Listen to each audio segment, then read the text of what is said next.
Okay, it's the long-range facility and program update. Dr. Zalis? Yeah, I have a couple slides we want to bring up for you to look at. Well, actually just one.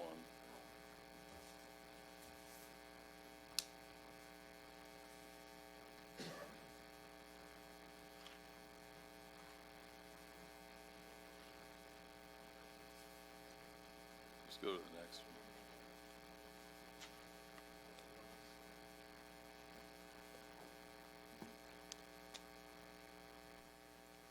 Go to the next one. There you go. Take you back to the retreat that we had after the patron insight data came in and our long-range facility plan was completed and approved in June of last year. We spent a couple retreat and work study session times talking about taking that facilities plan and starting to design some concepts and ask the community to react to those areas. So what you have before you are the 7 areas that are the result of many hours of work that you were engaged in that spins off of many hours, a year-long study of our district facilities. So we're going to start talking in the community about the survey. The survey is in production now. We have concept drawings for each of those 7 areas. We're waiting on some 3-dimensional work, schematic work, and interactive tour, so to speak, on question 2, which is the performing arts. But essentially, number 1, safety and security, has to do with things that are outside the boundaries of, when you look at that question, outside the boundaries of what our typical maintenance staff and technology staff can do. In other words, the breadth and the depth and the budget for that exceeds what we could normally do without support from the community. And it has to do with infrastructure, entry redesigns, and some mass communication, intra-building type mass communication systems. Performing arts facility and auditorium is left over from the last 10-year facility plan. It's the one thing we didn't get accomplished there, and it is back again. There'll be 2 questions with regard to that for consideration, and those are just conceptuals that we'll put together. And that's the place where a person actually needs to see the 3 dimensions and the schematics live, so to speak. And those pictures have been taken, and the video has been taken, and it's a matter now of our architects putting that together and being able to compress it in a file that doesn't overload a computer. So you have to visualize these 7 things as questions posed to with a reaction opportunity and an ability to click a link to see what it is the description actually says. The the junior high band, music PE renovation expansion, when we moved the 7th grade over to the junior high school, we knew up front that moving the 7th grade band over to where 8th grade band was going to stress the facility for space, for music. And in this concept here, we'll ask is it a good idea for us to repurpose the existing music room and build onto that building to be able to accommodate additional classroom space for music and offer more PE weight training opportunities? Currently, we're busing our kids at 7th and 8th grade over to the high school for weight training. The RJA's, Raleigh Junior High School Science Lab renovations, that's just similar to what we did at the high school in 2010.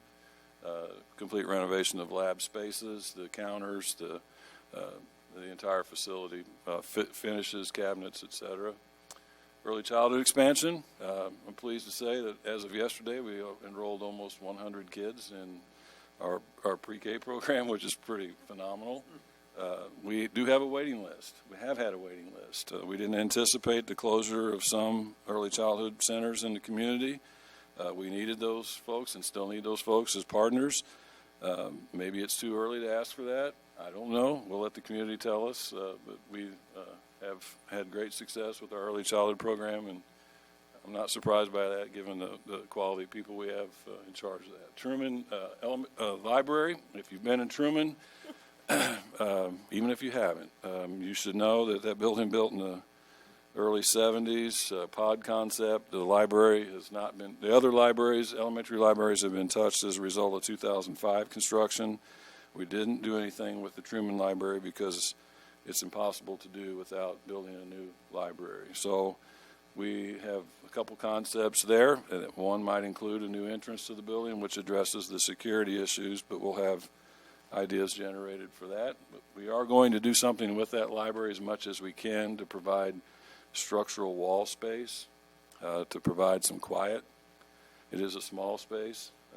It would probably work better as a flexible learning space or more of a lobby area with seating than it does a library. And then the last one is the renovations at RTI. Restrooms need attention, and again, repurposing some of those lab spaces to make them multifunctional. There's good space there, and those programs, as you well know, when Mr. Duncan comes, we have programs that meet the needs of a changing career tech kind of environment, and those haven't been refreshed or touched for quite some time, particularly the restrooms. We need to pretty much gut those and start anew. So those are 7 considerations. They'll be in the form of questions with brief paragraphs and clickable links that we're working on, and I'm beginning to go out in the community and talk about the 7 areas. Once the survey's done, you'll see it first and approve it. We'll walk you through it, and then we'll see, hopefully by the late spring, how our community feels, and that list of 7 may become a list of 3, may become a list of 4. I don't know. We'll listen to what they have to say and go from there. Happy to answer any questions. Timeline again, so you say, what kind of spring? Late. Late spring. Okay. So Really, before the end of school? we have almost all of the drawings ready, except for the ones that are generated by this new technology, which is the 3D imaging of the internal space relative to question 2. Yeah. If we were to get that tomorrow, I would be able to give you. Okay. That's what we're waiting on. Well, we can talk about it. We can call Dr. Dare. He said we could call him. He's waiting on the architect. I don't know if he has, but capable. Maybe he'll text us, but we expect that anytime. And how long then would the survey be out? We'll run that until we feel like we have really good feedback. I see it being delivered in a variety of ways, through focus groups, through community. I'd like to think we could take a community meeting like a chamber luncheon, similar to that, where people could pull out their phone and actually log, responses. And I'm just speaking, but that would be something we would like to do differently than just handing people paper. But at third quarter conferences, it'd be nice to have the paper copies there. They just wouldn't be able to click on the links. But we would at least have the website where they could find it and do it off of our website as well. You're speaking on the 20th at the chamber luncheon, aren't you? Yeah. I'm speaking tomorrow at the Rotary. So maybe if it's ready. I don't think it'll be ready by the 20th. But these, as we had talked earlier, I think it's time for us to start talking about these 7 big ideas, so to speak, and asking the community to help us whittle them down. They may just say don't do anything, and if they say don't do anything, then we won't do anything. But we've got a 10-year facility plan, and if 3 of these are something that the community wants us to pursue, then it takes us time to build and takes us time to put it to the voters.